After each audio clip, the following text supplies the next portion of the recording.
দর্শক বন্ধুগণ, আপনারা দেখতে পাচ্ছেন আমাদের মনোজ ভাই এসেছে মন্দিরে পুজো দেওয়ার জন্য। এই যে মনোজ ভাই।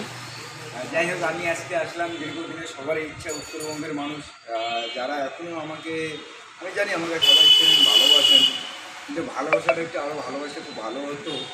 আজকে আমার পাশে রয়েছে ফাটা ডিসপ্লে যে রয়েছে ইউটিউব চ্যানেল, প্রত্যেকে জানেন।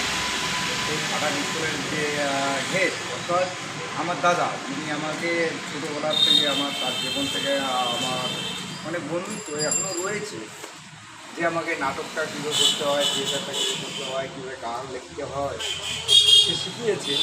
সেই দাদাকে আজকে আমি খুব কাছে পেয়েছি। কাছে পাওয়ার পর দাদা আজকে নিজেই ছুটে এসছে আমার কাছে। দাদারও জীবনে অনেক দুঃখ কষ্ট আছে। আর যাই হোক, আজকে আমি এসছে মাকে পুজো দেওয়ার জন্য। যাই হোক, আমাকে মনে করো আমি দরিদ্র ফেসবুকাকে সবার সঙ্গে যেতে পারি না, তার কারণ আমার সকালে পয়সা। এবার আমি পুজো দেবো তাদের সবারই জন্য, আমার উত্তরবঙ্গবাসী, আমার বিশ্বের পৃথিবীর সমস্ত মানুষের জন্য আমি মায়ের কাছে প্রার্থনা করবো, ভালোবাসা করবো। যাই হোক, ঠিক আছে, আমি প্রার্থনা করছি মায়ের কাছে।